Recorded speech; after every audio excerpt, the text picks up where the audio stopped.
What is up, everybody? Welcome into episode 71 of the Brahma Bullpen. And I know what you're thinking.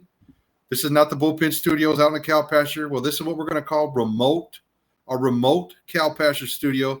I have a real job and wasn't able to record this week like I wanted to. So I'm traveling for work, but I still want to get an episode out. Number one, because I don't want any of the haters on the internet to think that we're hiding because we're 0-2. So that's the main reason this episode's coming out. I have to warn you, we're not going to have as many graphics. We're not going to have as much video, but we're still going to talk about the game, and we're going to give our predictions for next week. And we're going to talk a little attendance number, a little TV rating numbers. We will have a few graphics up in here, and that's it. I'm coming to you on behalf of United Football Media from the remote cow pasture. What's up, producer? How you feeling after starting the season off 0-2? Oh, man, I'm trying to stay as optimistic as possible, but it's getting harder. But let's move forward. Let's knock out some wins and try to make the best out of this season. Yeah, we're going to talk about what we think happened in the game. We're going to talk about the game coming up against Michigan and what we think we need to do to win that game. And we're going to try to be positive while everybody else is being negative. So here we go. And like I said, if it's a little glitchy, if the sound's off a little bit, I apologize. We tried to strive for more professionalism than this. It's just what's the least professional? No episode or an episode that's lower quality? I say we still do a lower quality episode. And I also tell you folks that we are producing written content every week. So watch for every Friday for a written article to be published on the UFM's website. UnitedFootballMedia.com. You'll have stuff going on there as well. So we're looking to give you not only the video blog, YouTube, podcast stuff, but we're also looking for some written media coming to you. So first things first, we're going to just get into the episode.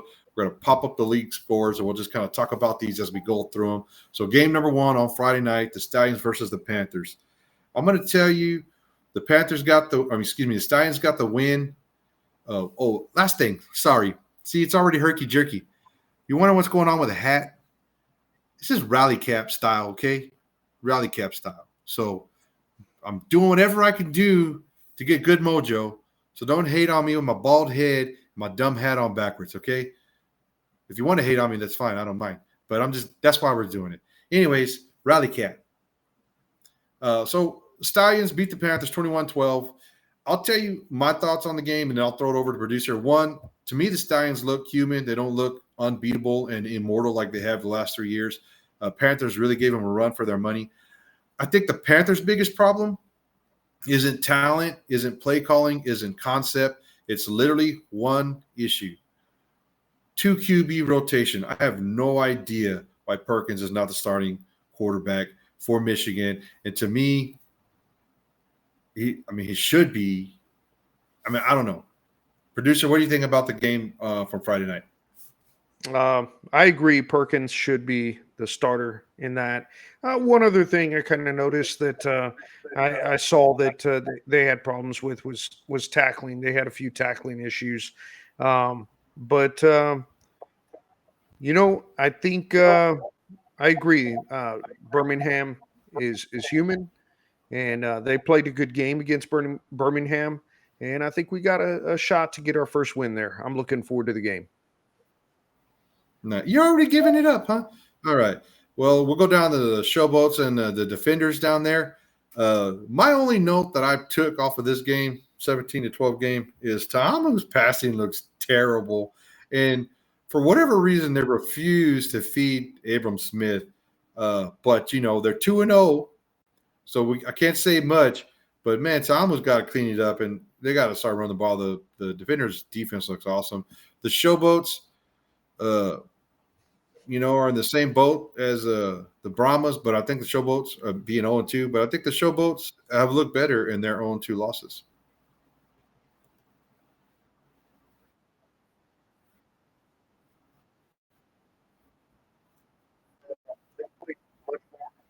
They've run across against stiffer talent, just as we have. So we'll see what they do the rest of the season, but definitely looking better. Yeah, I hear that. I hear that. The other game, Roughnecks Renegades, 11-9. Talk about a snooze fest. I don't even know what to say about this game, but I sure wish we would have played the Arlington team from Sunday in week one, because they did not look like the same team to me. And Luis Perez did not look like the same Luis Perez. 11-9. You don't tell me that the Houston Roughnecks defense is just that good and shut them down. I don't know what I really do think we It talked looked about like it. last episode. I really do think that Arlington wanted to beat us so bad for beating them twice last year, and they started off their season with their Super Bowl. What do you think? Yeah, I will tell you, Houston actually impressed me a little bit the way they look. So, was it really that their defense played that well? Was it Arlington had a bad game? Whatever it was, but that defense looked much improved from week one to week two. So I'll give a little bit of a nod to Houston on that, but uh, we'll see. All right, on to the game that really matters. Brahma struggled, went down 26-9. They've given up 33 points and now 26 points. Defense is definitely struggling. We've now scored, 9 points in this game, so we're not even getting into the double digits as far as scoring per game.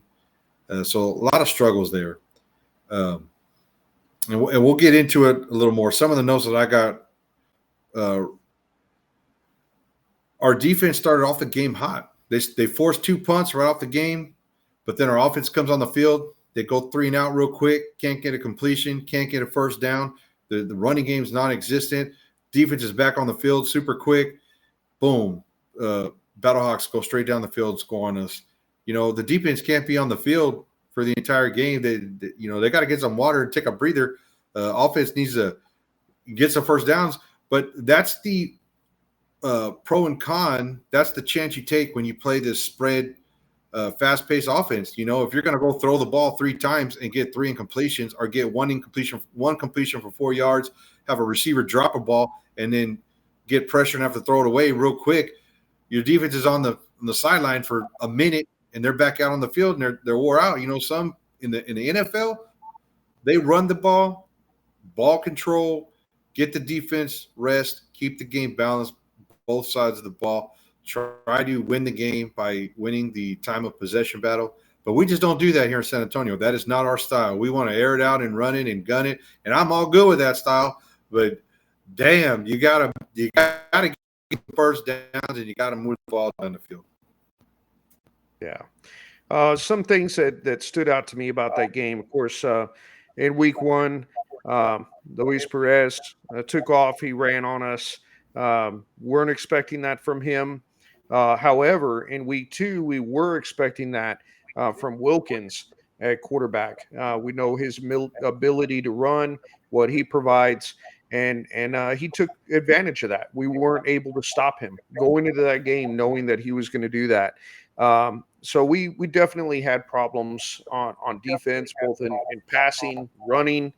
I will say that the opponents that we faced in week one and week two, if you look at the league leaders in rushing, the top 5 league leaders are all within St. Louis and the Arlington Renegades. All 5 of them are between those 2 teams, and so those 2 teams are really effective at running. Now, we're not going to face that level every single team that we play. We're not going to come up against that, but we can see how good they've been at it. Hopefully, now that's because they're talented, not so much that our defense gave that up. Hopefully, we're able to stop that against other teams that we come up against. So just so I'm clear on the stat you just said, the 5 top running rushers in the league right now are all on the 2 teams that played the Brahmas. Yes, that's correct. Wow. Well, there you go, folks. Now you know why we're 0-2 in the episode right now. I mean, I don't know what else to say. Where's our running game, right? We're where's our pre-snap motion? Why is it that when we're on defense, it seems like every play the other team has a wide receiver or a running back motioning towards the backfield or out of the backfield towards the sideline or whatever, and making our defense move and give up whether we're playing zone or man. When we line up, it's just 4 wide receivers, maybe 3 to the left, 1 to the right, or 2 and 2, variations. And they're standing there waiting for the ball to be snapped. So we're not able to even see what the defense is doing in a lot of these plays. They did run 4 or 5 plays that had some motion in them, but I mean, come on, our offense is just looking flat and stagnant. The other thing on our defense, I don't know how many times I saw their offensive linemen blocking our linebacker 5 yards downfield, meaning when they ran the ball and we have 4 linebackers in and 3 down linemen, their offensive linemen are getting down the field and getting their big old hands on our linebackers, which makes to where our linebackers are not able to make the tackle on the running back, and they haven't been able to get off blocks. I watched 2 or 3 plays where Wyland, our outside linebacker, was in position to probably stop the running play, but an old lineman got his big old mitts on him, and then he just couldn't get off the tackle. I mean, obviously the old lineman's big old dude and been training his whole life to make blocks, and he gets his hands up in your shoulder pads and he don't let go, and bam, running play down the field. Anything on defense you saw that stood out to you? Similar things. Just not too much to add on that. I think we're just being beaten almost at every position. I don't know if that's so much of a skill gap. I'm concerned that part of that may be effort. I hope that it's things that can be corrected, but sometimes it looks like it's just perhaps a lack of effort on some of these guys. Give it your all. I don't think it's effort, man. I just think that the other guys want them more, and I definitely don't think it's a skill gap. These guys weren't the number 1 defense in the league last year, and they're pretty much majority of the same players. We saw earlier this week Delonte Scott was signed with the Birmingham Stallions, and I did a post saying it's bittersweet because he was one of our best edge rushers and got some of the most QB pressures on the team last year. And he's not on the roster, but now he got signed for Birmingham. So Birmingham saw a problem, and they're addressing the problem. And we're out here still with the problem. The other thing is, look, you can go back and watch. We've been doing this podcast for 3 years on various football. I have never, ever, that I can remember, complained about the officiating. But for all of you that watched the game, there was a play early on where Wade Phillips threw the challenge flag because their wide receiver was holding one of our defensive backs, had him by the collar, and was literally stretching the jersey where you could see the shoulder pads exposed because the jersey was just stretched that far. And the runner was able to get to the sideline, get a few yards. Wasn't a huge play, but Wade Phillips like, hey man, that's a holding. We need to bump them back, get them away from. They were pretty close to the goal line. They did the replay, and Blandino says, well, the defender's feet were still moving. And I was thinking to myself, when have you ever heard a holding call being determined whether or not the person being held feet were moving? And I love the transparency. But dude, the jersey was separated from the pads, obviously being tugged on. And I got news for you. Even if the defender's feet are moving, his momentum is being slowed by an illegal hold, which gives the advantage to the offense. And it doesn't take a head officiating of a league to know that. If you've watched 2 football games in your whole life, you've seen a holding call. Holding is holding. It's very simple. Google the word holding. That's what holding is. And I don't need Dino talking about a player's feet moving and how that relates to holding. Anything else you want to add on that stupid call that cost us a challenge? It didn't cost us the game. I don't want to touch officiating, but I agree with you that man, that was rough. That was a rough call. I thought for sure that was going to be an overturn call and very or they were going to side with the Brahmas on that. I was very shocked that they did not. So I agree with you on that one. The other thing I saw was Mon took a shot to the end zone on one of the plays where we wound up settling the drive. We wound up settling for a field goal by destroying, and we had a receiver going into the end zone. He had his left arm stuck out, and the defender was holding his left arm, and then he was unable to catch the ball. Someone posted on Twitter or whatever, arm fighting's allowed. Okay, great. So you're allowed to hold and you're allowed to arm fight. Great. Well, we got called for a pass interference call for arm fighting. And so I'm not saying that it's allowed or not allowed. I'm saying that it definitely wasn't allowed last weekend both ways the same way. So that's all I got to say about officiating. It was right before halftime. If you go back and watch the highlights, you can see it. I really wanted the video pulled up here, but we're remote Cow Pasture Studios this week, and it just wasn't possible, folks. But it was a rough game. I'm going to put out an article on Friday, so watch for it on socials and UnitedFootballMedia.com, kind of talking about the press conference and some quotes from Wade Phillips on the press conference that we'll highlight so that we can kind of see where we're going to go from here. I do not think the season is over by no means, but we definitely need to get a win before we come back to the Dome, maybe 2 wins, just for attendance purposes.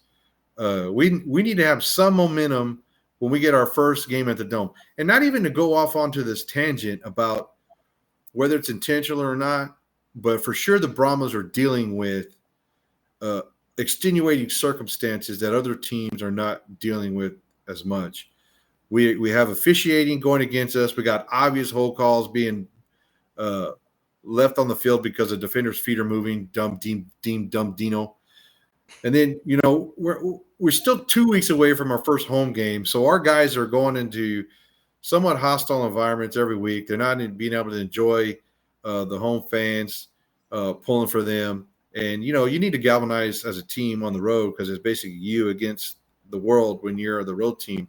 But, man, it sure would be nice if we had a home game for the guys to come to. If we were down 0-2 and we were coming home to play in the friendly confines of the Alamo Dome, at least we would be able to, get some solace that we might get our first victory here in our house.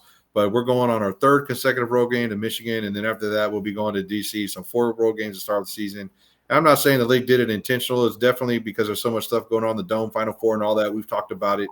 I'm just saying that the odds are stacked against us as much as they possibly can be. Yeah, and that's a rough schedule too. I mean, we've seen what the first 2 opponents we played, what they're capable of. DC isn't looking bad, and Michigan's not looking bad. So those are 4 really tough environments to start a season in. Yeah. Speaking of home field and speaking of attendance, I think this week's games, week 2, it actually took a little improvement. Attendance-wise went up. So last week we averaged around 8,000 per game. This week 16,000 per game. And I know it's because St. Louis is got their 30+ thousand. Kudos to the Battlehawk fans. You guys are awesome. Way to represent.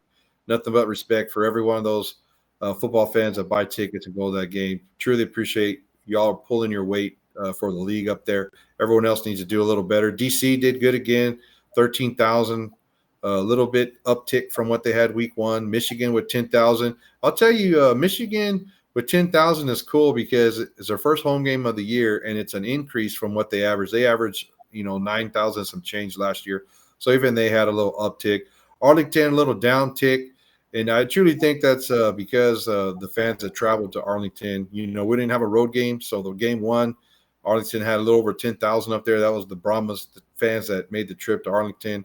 The Houston Roughneck fans, if there are any actual Houston Roughneck fans, didn't obviously travel to Arlington. So Arlington's attendance, 9,500 is not good. We're really 15 or 20,000, man. So, but maybe if Arlington keeps winning, maybe they'll get there, right? Yeah. Yeah, I'm glad to see the increase. Of course, with Houston fans, they don't go hardly to their games in Houston, so I didn't expect many of Yeah, them to travel for that one. yeah. Well, our boy Ace was up there for sure. Tons of insight. If you get to go check him out, follow him on socials. He's the VP of content here at UFM, and he's also probably the only insider for the Houston Roughnecks. He's there at all the games. He's got his media credentials, and he's breaking news before it happens. Speaking of breaking news, go check out his channel because he's going to be talking about a trade this week. Sims was traded from Michigan to Houston for an offensive lineman, and so uh, why you're trading your best wide receiver to the Houston Roughnecks. Who knows what's going on? Ace will probably have some insight on that. But some good news for the league is these TV ratings. So you can look at the TV ratings here for the UFL. The Birmingham, Michigan game on Friday averaged 659,000 viewers. The Memphis, DC game, 621. Houston, Arlington game, 613,000. San Antonio, St. Louis, 516,000. So ratings were up all around through the league. So Saturday's UFL game peaked at 898,000, getting close to a million. And you ask, what does that mean? Well, Sunday's game with St. Louis and San Antonio averaged 516,000, which is a 112% increase over last year's average of 243,000 viewers for the FS1 telecast. You know, we get a Fox telecast, we get ABC, we get ESPN, and we get FS1. So this FS1 game, the increase of 112% in viewership, and the game peaked at 976,000.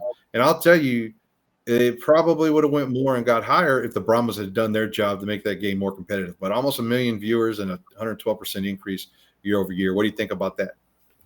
Oh, that's good. You know, that TV rating number is really important to the success of the league. Of course, fans are too, as we're talking about attendance. But uh, as far as advertising dollars, TV revenue, we really need those viewership numbers to be up there. So any increase is positive news.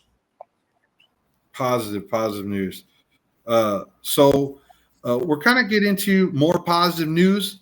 It's almost like we planned that segue, but we do have a Brahmas offensive player, believe it or not, as part of the league leaders. Now, not all these league leader graphics that we posted have been entirely accurate, but luckily this one is. Jacob Harris is a second leading receiver in the league right now with 132 yards, significant way behind Jonathan Adams, by the way. It's crazy that the teams with the top two receivers haven't won a game.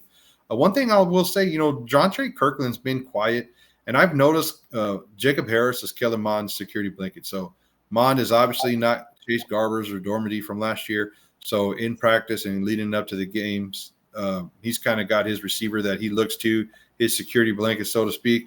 But I'll tell you, Jacob Harris, won a Super Bowl, has NFL talent. He's got NFL size.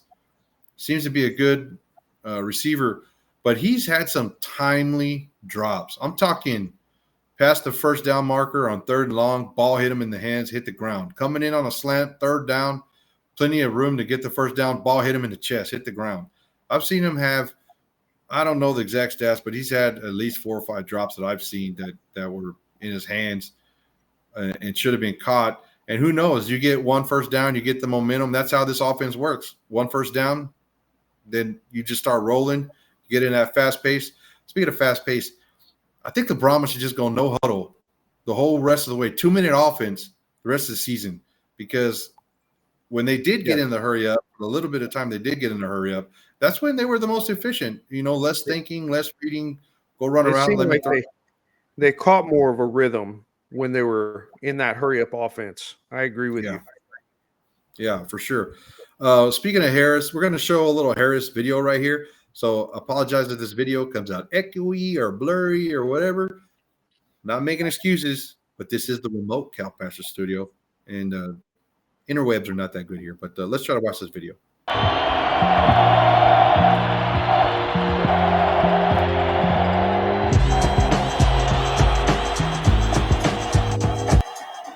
First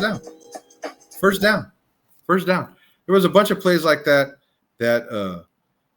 he could have caught, and you know, we would have got first down and would have continued drive. So that's it, man. We're gonna move on. We're gonna go on to week 3. So the Friday night game, week 3, 7 p.m. on Fox. We got Arlington going to Birmingham. Producer, Arlington going to Birmingham. Who do you got?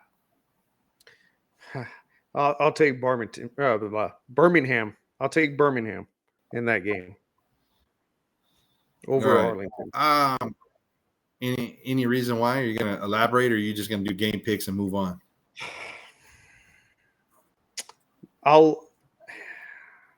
We'll see what both teams are. I'm more confident in Birmingham than I am in Arlington. However, Arlington definitely has the like to say the better offense, but I'm still going to go with Birmingham. That's my pick. All right. So you actually gave no reason, just that you're more confident. So that's great. Appreciate that. I am going to go with I'm going to go with Arlington, dude. I think the XFL conference is that much better than the USFL conference this year, and I'm going to go with Arlington just in hopes that they beat Birmingham. So that side of the fan base, I don't have to hear crying. I'm going Arlington. All right, next game. I'll some of just the bottom say, dwellers playing here. I'll just say if Houston can slow down Arlington, I think that Birmingham can do a much better job of that. That's the defense that Birmingham has. That's my reason. All right, sorry, you can move on. No, that's great. I appreciate you actually giving us some reasoning. I mean, next time just do it at the beginning and you won't have to interrupt me. All right. Anyways, all right. Houston going to Memphis. 2 0-2 teams, 1:30 on ESPN this Saturday. Who you got, Houston or Memphis? Memphis. Home crowd. They've looked overall better offensively for sure, and they're just going to outscore Houston. Yeah, I'll go with Memphis. Also, they're going to get their first win of the season. I think it has a lot to do with either one of the quarterbacks in Memphis are better than the quarterbacks in Houston. And so when I have two teams that I feel are close, I look at quarterback, and so I'm going to give the edge because quarterback play. All right, we're going to go next game. We're just going in order. Brahmas going to Michigan. 0-2 Brahmas going up against 1-1 Michigan Panthers. Michigan beat the Stallions. Who do you got? I'm gonna go San Antonio. Brahmas get their first victory. And why is that? Why is that? I think they've. I think there's some obvious things that need corrected. Perhaps maybe it'd be hopefully pre-snap movement, tackling issues that can be corrected. That can be the difference. I think they'll play well enough, correct enough things, and I think it's a downgrade of competition. Although they do a lot of things really well that St. Louis does.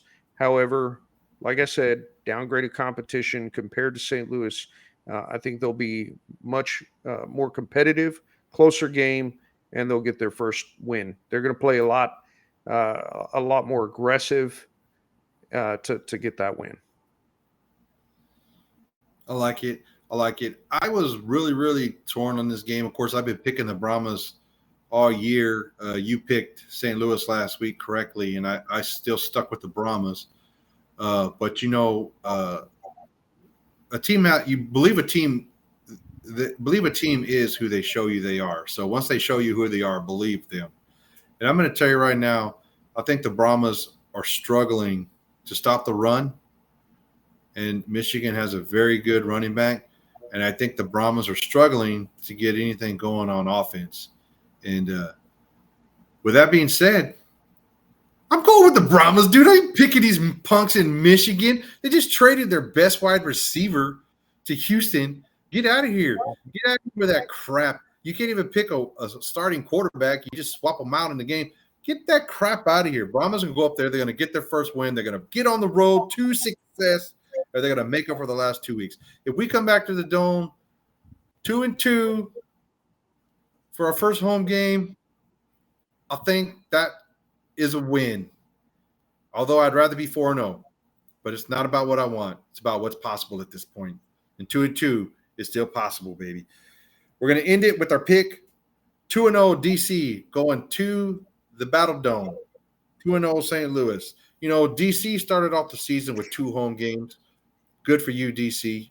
Now we have the St. Louis Battlehawks getting their second consecutive home game of the season, and they're 2-0. So you do the math about playing home games.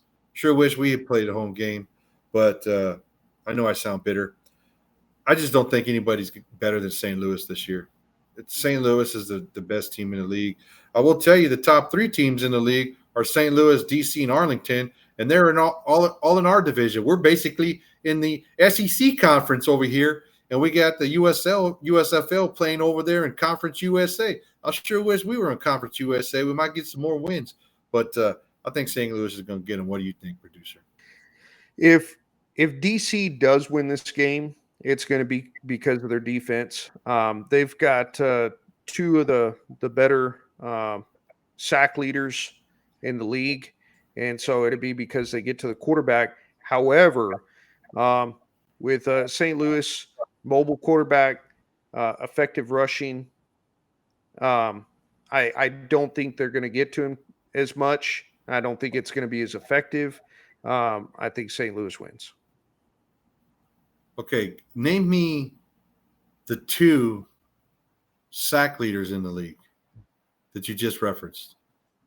2 of the top 5. That would be Derek Robinson and Anthony Hines.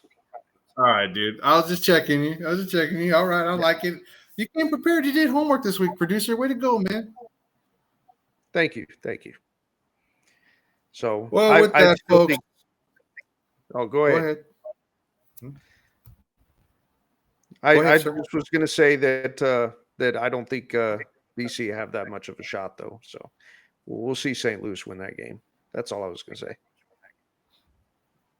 I think Jordan Thomas' flaws are going to come out, right? I mean, the passing game's not crisp. They're not prioritizing the running game. So I just don't know if their offense is going to be able to score that many points. And I'll add this. I brought up the 2 sack leaders that are on DC, but the number 1 sack leader in the league is on St. Louis's side. So that also helps kind of neutralize that. Bam. And name drop him? Or? If I could pronounce his name, yes. I'm not going to pronounce that name. All right. Well, we're glitching, folks. We're glitching. We're gonna get out of here, folks. We're gonna end it like we always do with a nice horns.